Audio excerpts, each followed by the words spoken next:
before we do, I want to. Yeah. Because I have lots of questions. Yeah. But I gotta tell you, so I have this little story. I'm like, so I had a crazy incident a week ago, a week and a half ago, and I gotta tell you about it. Yeah, I'm like, please. there's no other place I'll fit this in. I'm like, let's just get this over with. Yeah. So I go out. It was a week ago from Tuesday. -6 degrees, 5 a.m. I'm out on my run. I'm going up the hill here. Yeah. And I get hit in the back. Literally 5 a.m. in the morning. And it felt like, I mean, the best way I could describe it is if a buddy from high school saw me in the mall. And just like it was like, give me a little, okay. just to surprise me. I was like, what was that? I turn around and there's a dog on my arm. On my arm.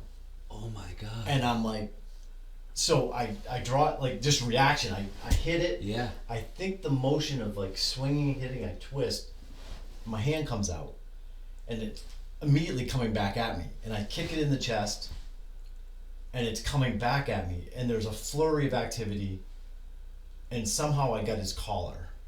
I don't know how I got his collar. Holy. So I got this collar and I'm like, how, whose dog is this?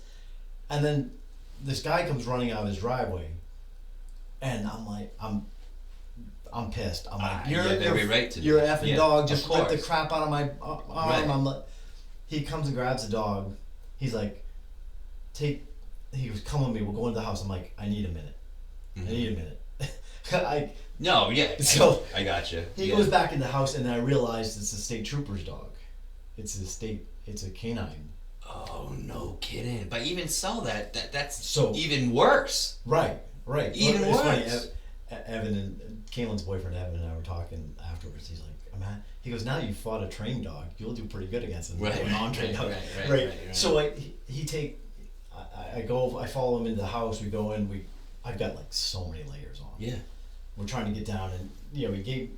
I got my God. stitches out 2 days ago, but this is a pretty open wound here, right? And he was a class act. He drove me. He's like, I'll drive you to the hospital. What do you need?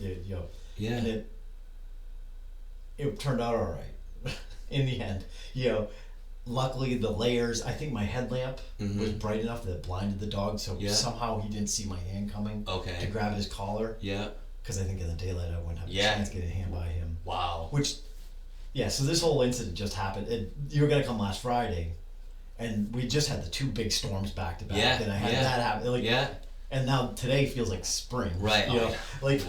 I was in such a different headspace last week, and I don't think it would have been a bad one. Yeah. But I'm sure on your run. I mean, how many times it was silent. Mm-hmm. That's what creeped me out the most. Yeah. There was no bark. Even when he was coming at me, there was no bark. That's crazy. It was just silent. Mm-hmm. He was just. Once I got his collar, he kind of chilled out, and after talking to the officer, he's like, he's kind of doing what he's been trained to do. Like, it's not. Yeah, but why was he loose? Like, right, why was he? Right. So the officer was telling me, he's like, he shouldn't have been loose. Yeah. I get that. Yeah. He's like, the dog stays outside. He has an outside pen, but when it's negative degrees, they bring him in the house. Yeah. So it was a cold morning, and the dog doesn't come into the house unless he has permission. So the dog was sitting waiting for permission. He turned to open the door, looked back, and the dog was gone. And that just happened to be the moment I'm running by. He sees me. You would think the dog would need a command to go after That's something. what I would think. So if he's just sitting there and a young child runs by? Oh my gosh, yeah. So, yeah.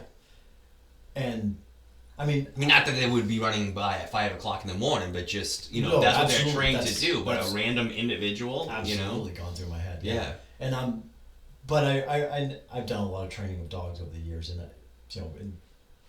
dogs are never 100%. Mm-hmm. You have to kind of like almost plan for them not. Yeah. So I'm the 1% time, and I happen to be clothed up and look like what he's used to training on, and for whatever reason, and then it ended up having to be a mandatory reporting thing, and we went and they've taken care of me. It's all good. I got no issues, and like I said, the officer was a class act. Yeah.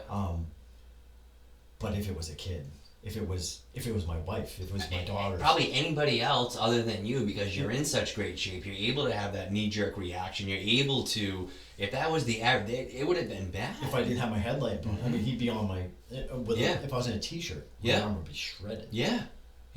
I mean, that could have took a completely different turn. Right. You're lucky. Holy cow. And I've been thinking about, like, dogs, so I did a little research on, like, what do you do in a dog attack? Yeah. And they're like, get a stick and try to keep it away. And if you have a jacket, you can kind of, like, almost like a matador thing. And if they get a hold of you, go for the eyes.